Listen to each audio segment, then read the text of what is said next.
안녕하세요. 안녕하세요. 안녕하세요. 반가워. 반가워.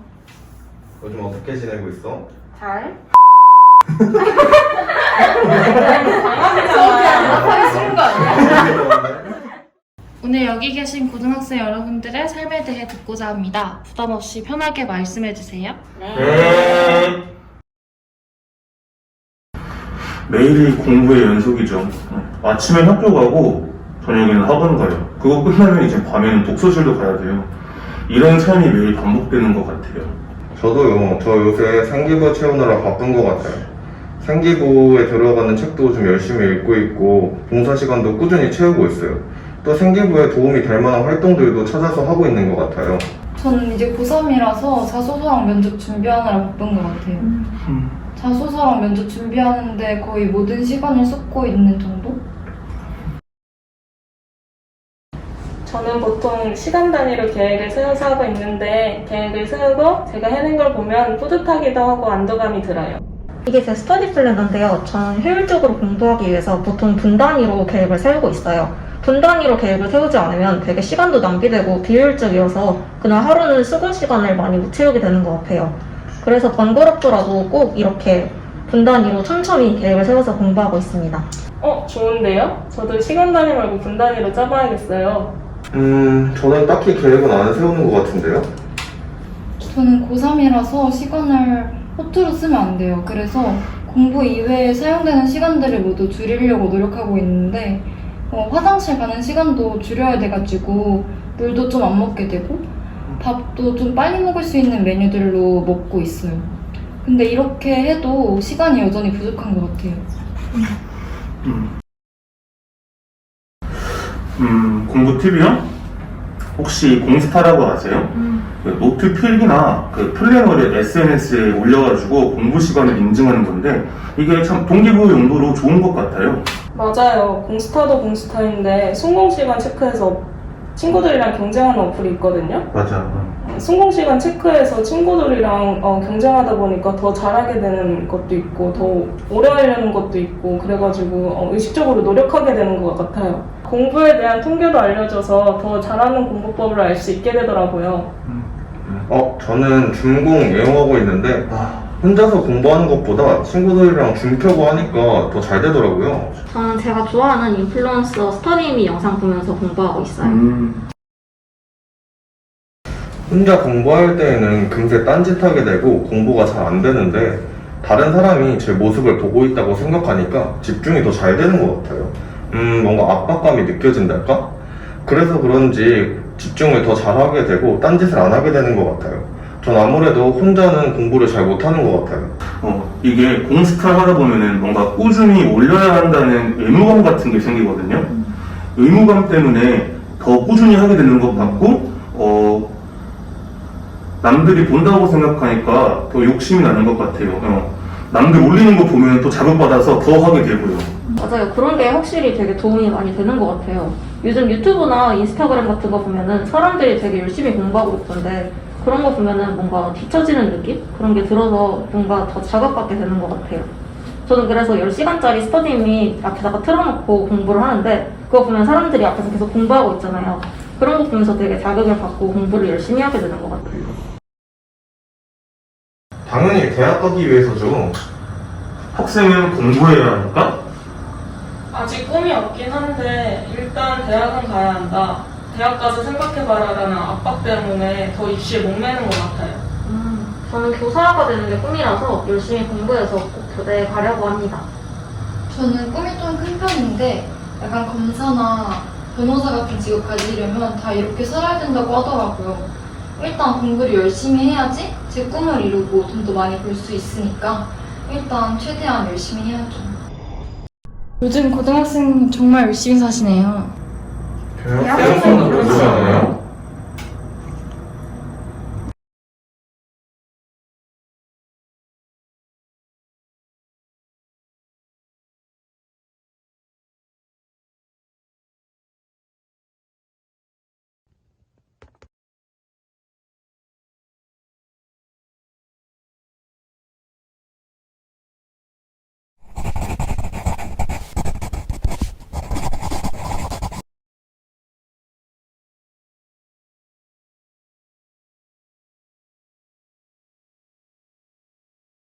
오늘 여기 계신 대학생 여러분들의 삶에 대해서 듣고자 합니다. 편하게 말씀해 주세요. 네.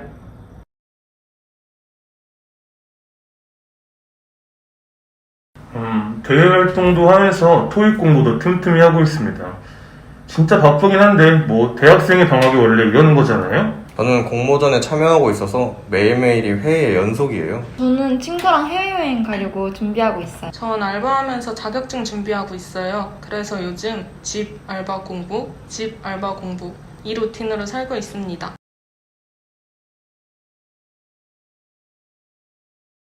스펙 쌓으려고 하죠.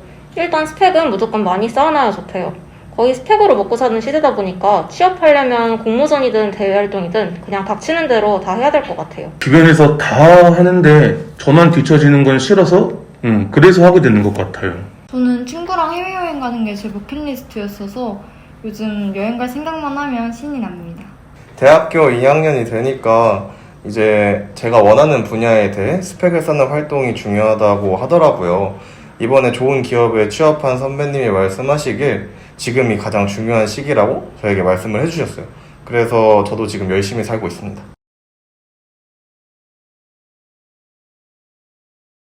갓생이요? 알죠? 압니다. 네, 제가 바로 갓생러입니다.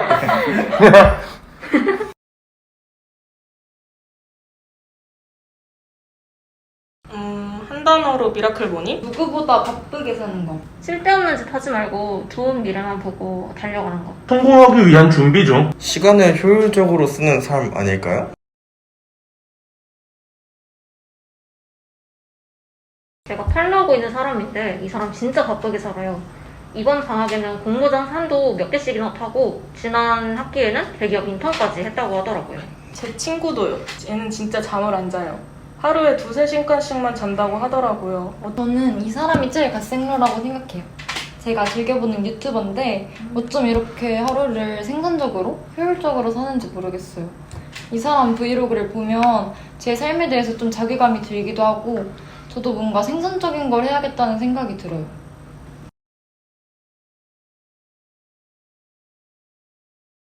아니요, 저는 아직 한참 부족한 것 같아요. 다들 어떻게 그렇게 부지런하게 사는 건지 저도 더 노력해야겠어요. 저는 제가 갓생러라고 생각했는데 저도 나름 열심히 살긴 하지만 저 정도는 아무것도 아니네요. 다들 이 정도는 살잖아요? 특히 아까 앞에서 언급됐던 사람들 보니까 정말 전 아무것도 아니네요. 아니요. 하지만 저는 꼭 사람들에게 인정받는 갓생러가 될 거예요. 여러분들 열심히 살고 계신 것 같은데 아직 부족하다고 생각하시는 건가요? 이 정도는 뭐. 다들 그렇지 않나요?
몇 년 전 인터넷 속에서 회자되던 밈. 학교는 감옥? 대부분 가볍게 웃고 넘어갔던 밈인 줄 알았는데 2010년 실제로 한 청소년 인권단체에서 학교가 감옥이라며 판례를 들고 나섰습니다. 학교가 정말 감옥일까? 사실 아주 오래전부터 학교가 감옥과 같다고 외쳐오던 사람이 있었습니다. 미셸 푸코. 푸코는 자신의 저서 감시와 처벌에서 공장, 군대, 그리고 사회 전반을 감옥이라는 키워드로 설명했습니다. 푸코에게 있어 감옥이란 규율에 따라 사람들을 통제하고 감시하도록 설계된 기계입니다. 결국 감옥은 사람들을 훈련시키는 것이죠.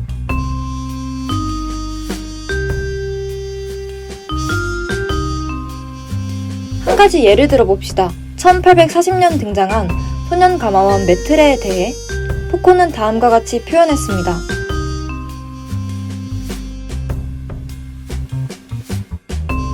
메트레는 소년범들을 어떻게 뜯어고쳤을까요? 소년범들은 메트레에서 하루 9시간에서 10시간의 노동을 강제당하는데요. 그들의 삶은 정해진 시간표에 따라 조각조각 쪼개집니다. 체조, 소대훈련, 노동, 개인정비, 취침.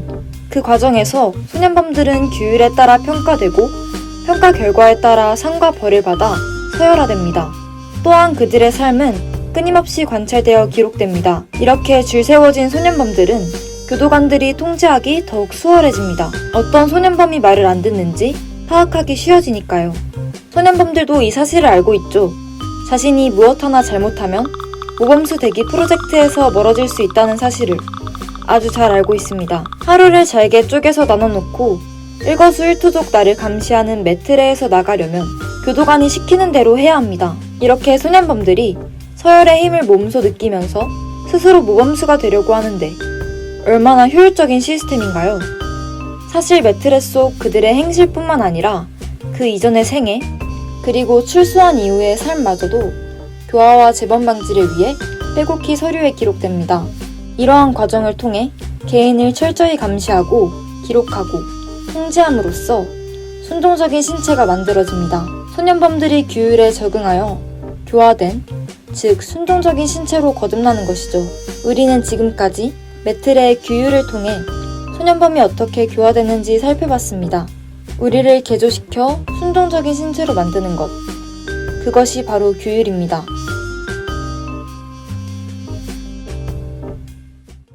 그런데 어째 좀 찝찝하죠? 이것은 단지 메트레만의 이야기가 아닙니다. 앞서 봤던 것처럼 학교도, 회사도 메트레와 별반 다를 것이 없습니다. 우리의 삶은 시간표 위에 분단위로 쪼개져 있습니다. 우리는 성적과 실적에 따라 줄 세워지고요. 그에 맞춰 우리에게 상이나 벌이 주어집니다. 모범수가 되기 위해 노력하는 소년범처럼 우리도 스스로 모범학생, 모범사원이 되고자 애씁니다. 그저 웃긴 밈이라고 생각했던 것들, 이제 보니 정말 학교도 회사도 감옥입니다. 아니 잠깐만, 애초에 학교나 회사만의 문제가 아닙니다. 우리의 삶 전체는 어떤가요? 언제부턴가 우리에게 너무나 익숙해진 갓생. 이 역시 앞서 말한 감옥, 학교, 회사에 담긴 규율들과 조금도 다르지 않습니다. 저는 보통 시간 단위로 계획을 세워서 하고 있는데 효율적으로 공부하기 위해서 보통 분 단위로 계획을 세우고 있어요. 이번에 좋은 기업에 취업한 선배님이 말씀하시길 일단 스택은 무조건 많이 쌓아놔야 좋대요. 시간을 효율적으로 쓰는 삶, 성공하기 위한 준비죠. 쓸데없는 짓 하지 말고 좋은 미래만 보고 달려가는 거. 생산적인 삶, 효율적인 삶, 취업을 위한 삶. 우리는 그것들을 갓생, 이 한 단어로 일컬으며 치켜 세우고 있습니다. 생산성과 효율성을 추구하는 삶. 우리는 왜 이런 삶을 갓생이라고 부르고 꿈꾸게 되었을까요? 왜? 언제부터? 우리의 삶을 되돌아볼까요? 언제부턴가 아이들의 성장은 좋은 대학, 좋은 취업으로 향하는 과정이 되었습니다. 그중 아이들이 마주하는 첫 번째 단계, 바로 대입이죠. 이들은 대입만을 위해 그들의 유년기 전체를 투자하고 있습니다. 좋은 대학이 좋은 직업, 높은 임금으로 이어지니까요. 학생들은 이 사실을 너무나도 잘 알고 있습니다. 그렇기에 공부하고 또 공부하고 공부에 최적화된 하루를 만들어가죠. 대학교를 졸업하면 취업이라는 두 번째 시험을 마주합니다. 그중 스펙 쌓기는 치열한 취업 경쟁 속 빼놓을 수 없는 과제죠. 밴드부, 댄스부, 연극부 같은 취미 동아리에 들어가는 대신 취업 스터디에 참여하는 것이 언제부턴가 당연해졌습니다. 취준생들은 이력서에 들어갈 경험과 기록들이 필요하니까요. 우리는 취업에 유리한 이력서를 만들기 위해서 더 빠르게 움직여야 하고 더 많은 활동들을 해내야 합니다. 우리는 이렇게 대입과 취업을 위해 달리면서 인적 자본이 되어갑니다.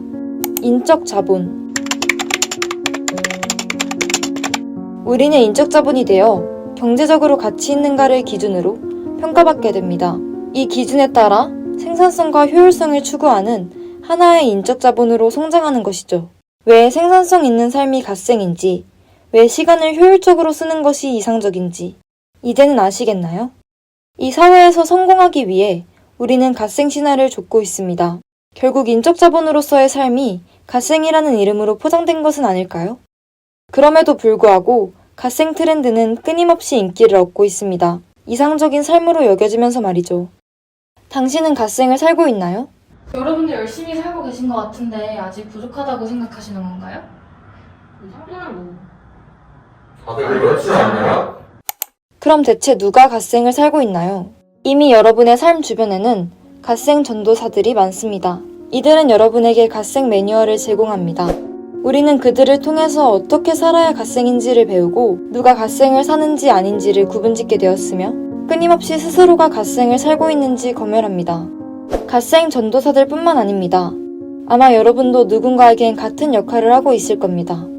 언제부턴가 우리 모두는 갓생을 동경하게 되었습니다. 누가 갓생을 사는지를 관찰해가며 직접적으로든 간접적으로든 갓생 전도사 역할을 자처하는 것이죠. 또 우리는 점차 갓생을 이상적이고 정상적인 규범이라고 인식하고 있습니다. 이것이 푸코가 말한 파놉티콘 아닐까요?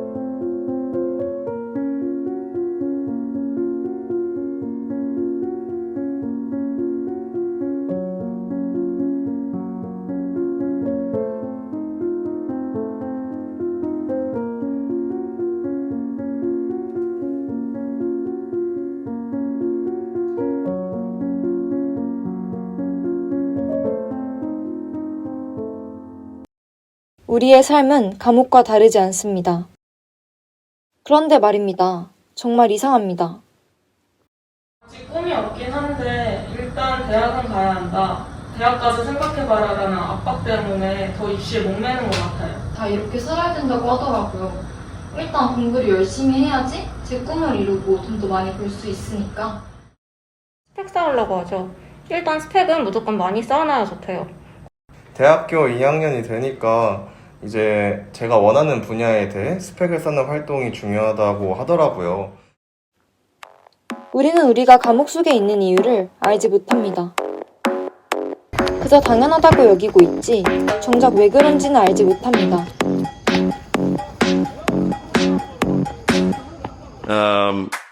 무엇이 우리의 삶을 원형 감옥 속에 집어넣은 것일까요?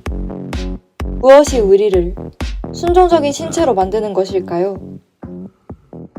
그리고 우리는 무엇이 되어가는 걸까요?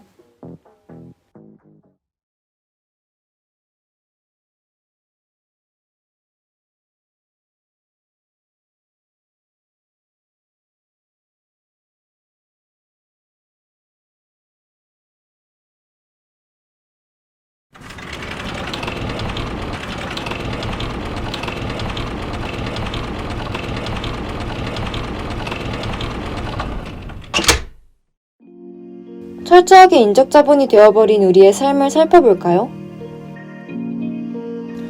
우리의 삶은 성적과 스펙으로 서열화되고 효율성과 생산성을 기준으로 평가되기도 합니다. 한마디로 순종적인 신체가 되어가는 것이죠. 갓생이라는 규율에 순응한 우리는 훌륭한 인적 자본으로 거듭나기 위해 경쟁에 뛰어듭니다. 이러한 경쟁 속에서 우리는 자신의 성과를 땀 흘리며 얻어낸 것으로 여깁니다. 그렇게 능력주의와 개인주의를 이념으로 삼고 자신의 이익만을 철저히 지켜내고자 합니다. 때문에 우리는 어느 때보다 공정에 민감하지만 정작 공정의 의미를 모르며 서로를 편가르게 하고 있습니다.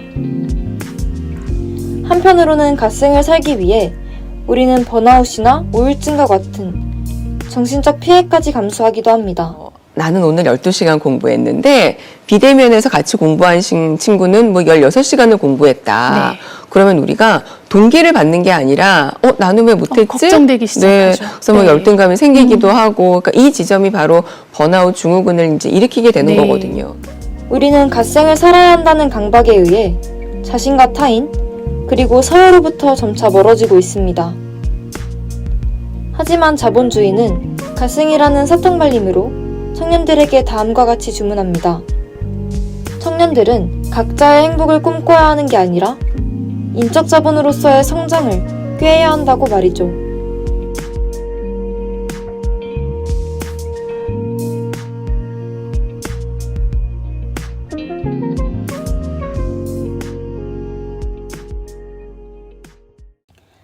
감시와 처벌에 옮기니 오생근 교수는 서론에서 다음과 같이 말합니다. 고도화된 자본주의 사회를 살아가는 우리는 주위로부터 끊임없이 감시당하고 통제받습니다. 그 결과 유용하고 효율적인 그리고 순종적인 신체가 되어버리고 맙니다. 우리는 갓생이라는 규율에 맞춰 자본주의의 논리대로 교정되며 점차 나 자신과는 거리가 먼 인적 자본이 되어가고 있습니다. 당신은 안녕하십니까? 원형 감옥 같은 삶 속에서 당신은 안녕하십니까?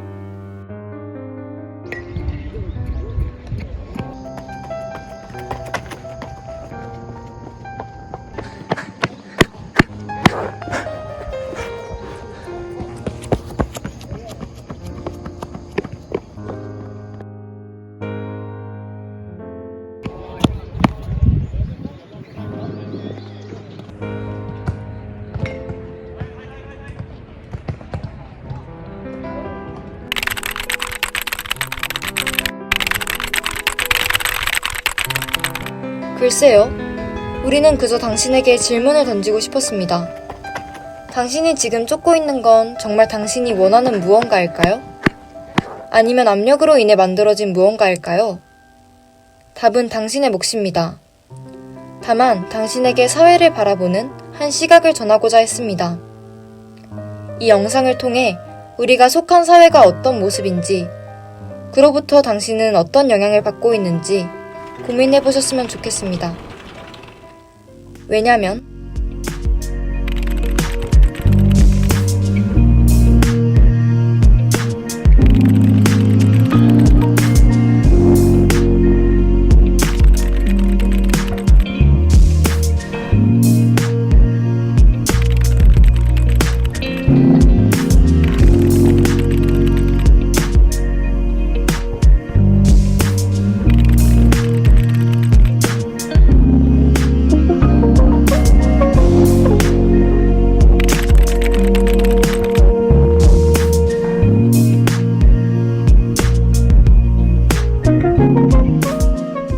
모든 변화의 시작은 알매서부터 오는 것이니까요.